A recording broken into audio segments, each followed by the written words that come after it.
Hi, I'm Pepe Miller, Director of Middle School Ministry here at Floris. Today we're on Confirmation Lesson 8, The Promise of the Resurrection. The title of today's lesson was carefully chosen because one of the greatest promises we have from God is the promise of resurrection. And God doesn't make promises the same way people do. People sometimes break their promises. God never does. God promised us in John 11:25 and 26, I am the resurrection and the life. Whoever believes in me will live, even though they die. Everyone who lives and believes in me will never die. These words hold great promise and hope. They are the words that open funeral and memorial services. I find great comfort in hearing these words and knowing they are true when I attend funerals. As a church staff member, I've had a lot of opportunities to be present with people on special days. Every year I get to celebrate as students are confirmed. Having walked beside the confirmands during classes and retreats, I find Confirmation Sunday especially exciting. Church is also the place where we celebrate baptisms and weddings. These are all special moments in the life of people experience these events and in the life of the church. I have also had the privilege of being present in difficult spaces. Death is one of those spaces. Sitting with someone after they've lost a family member is a holy space. The things celebratory moments in the church and funerals have in common is that they both offer so much hope. It's a different kind of hope. The hope of a new commitment to the church, or the hope of raising a child in the Christian faith. At weddings, there's a union of the two families, and all that new couple look forward to is so hopeful. Funerals hold a lot of hope too. Knowing that the death is not the end and that we live into the promise of the resurrection beyond our physical life on earth. And that is incredibly hopeful. We talk about Jesus' death and resurrection each year at Easter. Sometimes we spend a lot more time as Christians talking about the events of Good Friday, Jesus' death and his sacrifice for us. And then sometimes we want to skip past those Friday events and jump right into Easter Sunday and the miracle of the resurrection. The Easter story shouldn't be rushed or piecemealed. Without the crucifixion on Friday, we wouldn't have the resurrection on Sunday morning. My view on funerals have changed over the years. For a long time, I thought they were dark and sad with lots of tears. Death was a big, mysterious unknown. And then I got more involved in the life of the church. Funerals happen often at churches, and I've had the honor of being able to attend funerals and celebrations of life because they are part of the life of the church. I think that's why I like the opening words to funeral services. They are Jesus' words. The familiarity of the words, having heard them repeatedly, makes the environment more comfortable. They remind us of hope and that death is not the end. At any service that starts with the words, I am the resurrection and the life, is sure to abound in hope that extends beyond our physical lives. Jesus really died, and his friends really experienced that loss. Let's look at the story. Think about the people in this story and the emotions they are feeling. Put yourself somewhere in the scene. Think about what you are feeling as I read the scripture. Specifically, pay attention to the emotions and the feelings the people in the scripture were experiencing. This scripture is from John chapter 20, 1 through 18. Early in the morning on the first day of the week, while it was still dark, Mary Magdalene came to the tomb and saw that the stone had been taken away from the tomb. She ran to Simon Peter and the other disciple, the one whom Jesus loved, and said, They have taken the Lord from the tomb, and we don't know where they've put him. Peter and the other disciple left to go to the tomb. They were running together, but the other disciple ran faster than Peter and was first to arrive at the tomb. Bending down to take a look, he saw the linen cloths lying there, but he didn't go in. Following him, Simon Peter entered the tomb and saw the linen cloths lying there.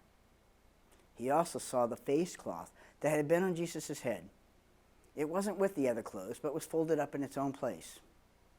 Then the other disciple, the one who arrived at the tomb first, also went inside. He saw and believed. They didn't yet understand the scripture that Jesus must rise from the dead. And then the disciples returned to the place where they were staying. Mary stood outside near the tomb crying. As she cried, she bent down to look in the tomb. She saw two angels dressed in white, seated where the body of Jesus had been, one at the head and one at the foot. The angels asked her, "Woman, why are you crying?" She replied, "They have taken away my Lord, and I don't know where they've put him." As soon as she had said this, she turned around and saw Jesus standing there, but she didn't know it was Jesus. Jesus said to her, "Woman, why are you crying? Who are you looking for?" Thinking he was the gardener, she replied, "Sir, if you have carried him away, tell me where you have put him, and I will get him." Jesus said to her, "Mary." She turned and said to him in Aramaic, "Rabboni," which means teacher. Jesus said to her, "Don't hold on to me, for I have not gone up to my Father. Go to my brothers and sisters and tell them, I'm going to my Father and your Father, to my God and your God." Mary Magdalene left and announced to the disciples, "I have seen the Lord." And then she told them what he had said to her. So what emotions and feelings did you notice? There were a lot. Fear, relief, sadness, confusion, astonishment. These are some of the same emotions we feel from time and again when someone we love passes away. If you follow Mary's emotions, she goes from scared and confused to sad, to amazed, to hopeful. By the end, she's joyfully sharing what she has experienced. This quickly goes from one of the worst days to the best days ever.